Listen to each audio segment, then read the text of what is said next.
এই রেসিপিটা যখন তোমরা বাড়িতে করে খাবে তোমরা কিন্তু আদৌ বুঝতে পারবে না যে এটা রুই মাছের ঝোল নাকি ঝাল। তাহলে চলো ভিডিওটা সম্পূর্ণ দেখানো যাক। হ্যালো ফ্রেন্ডস, আমি সুস্মিতা, বং ব্লগার সুস্মিতা চ্যানেলে তোমাদের সবাইকে স্বাগত জানাই। আজ রেসিপি রুই মাছের ঝোল। তবে কিন্তু এই ঝোলটা আর 5টা ঝোলের মতন কিন্তু খেতে হবে না, এটা খেতে কিন্তু অন্য রকমই লাগে, এটুকু আমি গ্যারান্টি দিয়ে বলতে পারি, যার স্বাদ অনেকটাই আলাদা। তাহলে চলো ভিডিওটা শুরু করি। এই রান্নাটা সম্পূর্ণ সর্ষের তেলে হবে। তেল গরম হয়ে আসলে লবণ হলুদ দিয়ে মাখিয়ে নেওয়া মাছগুলোকে ভেজে নেব। আমি এখানে রুই মাছ ভাজছি, তোমরা মনে করলে এখানে রুই মাছের বদলে কাতলা মাছ দিয়েও করতে পারো। মাছগুলোকে কিন্তু বেশিক্ষণ ধরে ভাজবে না, মাছ তাহলে শক্ত হয়ে যেতে পারে আর মাছের সেই স্বাদটাও নষ্ট হয়ে যাবে।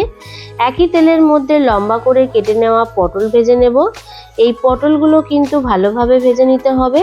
পটল ভাজার আগে সামান্য লবণ আর হলুদের গুঁড়ো দিয়ে দিলাম, যাতে পটলের রংটা খুব সুন্দর আসে।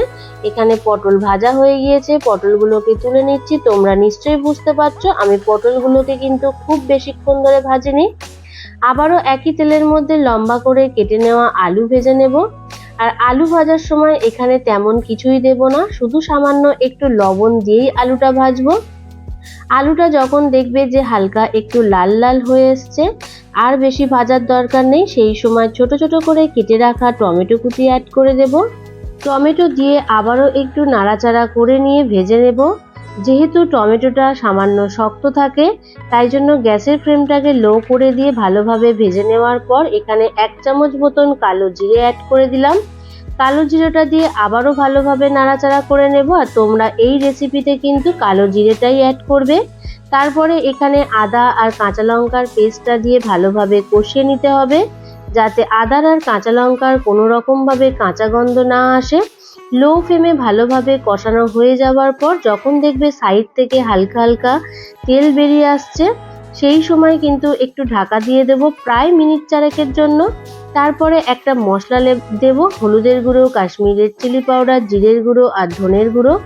এই মশলাগুলোকে একটা জলের মধ্যে গুলে নিয়ে সেই মশলাটা অ্যাড করে দেব। আর ভাজার সময় তোমরা নিশ্চয়ই দেখতে পেয়েছো আলুটা কিন্তু 50% বেশি অনেকটাই সিদ্ধ হয়ে এসছে। মশলাটা জলে গুলে নেওয়ার পর দেওয়া হয়ে যাবার পর তারপরে কিন্তু আরো সামান্য একটু জল অ্যাড করে দিলাম। আবারও কিন্তু বেশ ভালোভাবে কষিয়ে নিয়ে এটাকে ঢাকা দিয়ে দেবো প্রায় মিনিট 10 জন্য লো ফ্লেমে। তারপরে 10 মিনিট পর ঢাকাটা খুলে নিলাম। নিয়ে যখন দেখবে যে গ্রেভিটা অনেকটা কমে এসছে, সেই সময় কিন্তু ভেজে রাখা পটলগুলো অ্যাড করে দিলাম।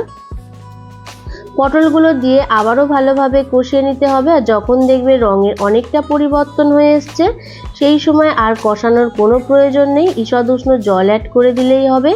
গ্রেভিটা একটুখানি দেখে নেবে লবণের পরিমাণটা ঠিক আছে কিনা। আমার এখানে লবণটা কম ছিল বলে আমি সামান্য লবণ অ্যাড করে দিয়ে তারপর ভেজে রাখা মাছগুলো দিয়ে দিলাম। তারপরে দেখো মিনিট 10 পর নামিয়ে নিলাম। এই হলো মাছের ঝোল পটল আলু দিয়ে। আমি তোমাদেরকে গ্যারান্টি দিয়ে একটা কথাই বলবো, তোমরা অবশ্যই এরকমভাবে একবার খেয়ে দেখো, ভাতের সাথে কিন্তু অসাধারণ খেতে লাগবে। ভিডিওটা আজকের এই পর্যন্ত, আবার দেখা হবে নেক্সট কোনো রেসিপি নিয়ে। যদি এই রেসিপিটা তোমাদের ভালো লেগে থাকে তাহলে লাইক কমেন্ট শেয়ার করতে কিন্তু একেবারেই ভুলে যেও না। নতুন কেউ দেখে থাকলে চ্যানেলটাকে সাবস্ক্রাইব করে দিয়ে বেল আইকনটাকে অল করে দিয়ে আমার পাশে থেকো। আবার দেখা হবে নেক্সট কোনো রেসিপি নিয়ে। ভালো থেকো, সুস্থ থেকো, টাটা।